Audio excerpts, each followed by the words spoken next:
Hi there. Now we're going to do lesson 355. There is no end to all the peace and joy and all the miracles that I will give when I accept God's word. Why not today?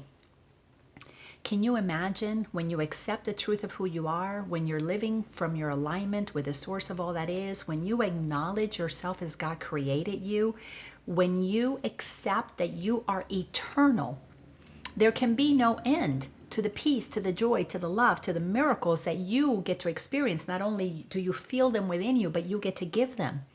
There is no shortage of love, no shortage of miracles, no shortage of joy. Why?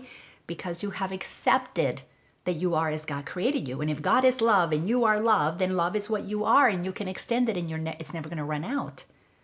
Why not accept that today? Do you want your life to be fun and easy? Then accept that what you are, what you truly are, is the presence of the Creator itself expressing itself uniquely as you. And all the things that you love doing, when you live from that place of doing, fulfilling on your heart's desire, what is there going to be but peace in doing what you love and joy because it's fun? Absolutely beautiful. And all the miracles that you get to give because you have accepted the truth of who you are. Why not today? Let's do it. Paragraph 1. Why should I wait, my Father, for the joy you promised me? For you will keep your word you gave your Son in exile. We exiled ourselves from the kingdom. When we began to believe that we are not good enough, that we're not smart enough, that we're not capable enough, that we're not worthy enough, when we began to believe all of those things, because as children we learn them from parents who learn them, from parents who learn them, from other parents, a bunch of unconscious people have been teaching us things that are not true, so we have exiled ourselves from our truth. Why wait to experience that now that you know it's your truth? You know, one of the things that has been amazing for me is in all my years of teaching, do you know that my work is to convince people that they're magnificent? I work really hard at telling people, yes, you really are. Inside of you is a perfection. Inside of you is an innocence. Connect with that part of you. But they want to defend their story. But look at what happened to me. Look at what my mom did to me. Look at what my grandfather did to me. Look at what sister did to me. Look at what the government did to me. And we justify, the ego has us justify all of the things that are wrong with us, keeping us in exile so that we don't enter into the kingdom of heaven, so that we don't accept the truth of who we are. All of that is happening because we are unwilling to let ourselves experience what would it be like if I was the magnificence that this book is telling me that I am. What if I am? What if it's true that I am the presence of Christ? What would that feel like? And that is our greatest fear, is that we're powerful beyond measure, as Marianne Williamson wrote in A Return to Love, as it's written in A Course in Miracles. Our greatest fear is that we truly are absolutely, divinely, holy, radiantly magnificent. We don't know how to be that because we have exiled ourselves from the truth of our wholeness and been living inside of a story that there's something missing, and that's why we're striving and seeking and trying to become something. But here, let's read this again. Why should I wait, my Father, for the joy that you promised me? 355 lesson. That means we've read 354 before this one, telling us how wonderful we are. We are the light of the world. When are we going to accept it? Why wait? I hope today is the day that you let yourself receive this truth. I promise you, if you sit for 5 minutes contemplating, what if I am all of these wonderful things? What would that feel like? Your life will be altered forever.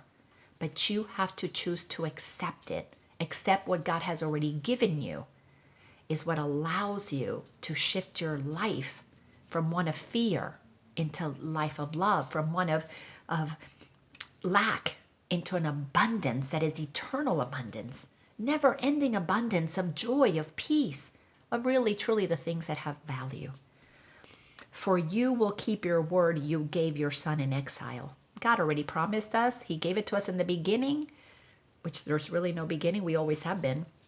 God created us already whole and perfect and complete, magnificent from the get-go. We're just now accepting the truth of who we are. I am sure my treasure waits for me. When you decide to be sure that all of this yumminess is yours and you decide to take a big bite out of it and begin to enjoy the truth of who you are, oh my gosh, amazing. And I need but reach out my hand to find it. We need to move towards the truth of who we are and say, yes, I want to hold that. I want to be that. Even now, my fingers touch it. It is very close. I need not wait an instant more to be at peace forever. It is you I choose, and my identity along with you, my capital I identity along with you. Your son would be himself. I will be myself, and know you as his father and creator and his love. I am going to know you, God, as my creator, as the love that I am, as all that I am. And when I let myself be all that in a bag of chips, OMG, life changes drastically. Why? Because you accept who you are. You're no longer at odds. You're no longer conflicted.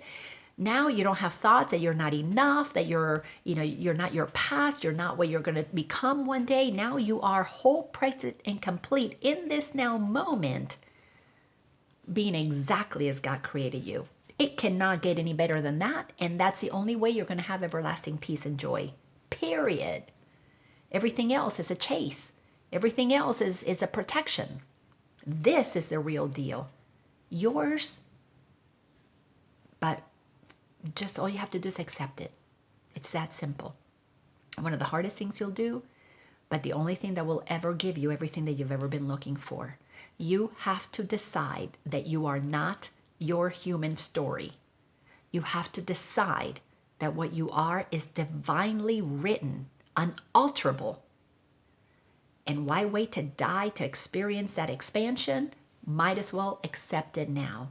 Play with it. Try it on for size. I did. Took me a couple years to really fit into it, get comfortable with it, because I had too many thoughts in my head that told me, well, who do I think I am? And the humbleness had to happen. I had to feel the humiliation of falling off my spiritualized pedestal when I thought I knew better than other people. It's just all part of the journey. We all have to go through it. It's okay. If I can do it, so can you. Go ahead. Let yourself be all that you are. You're going to love it.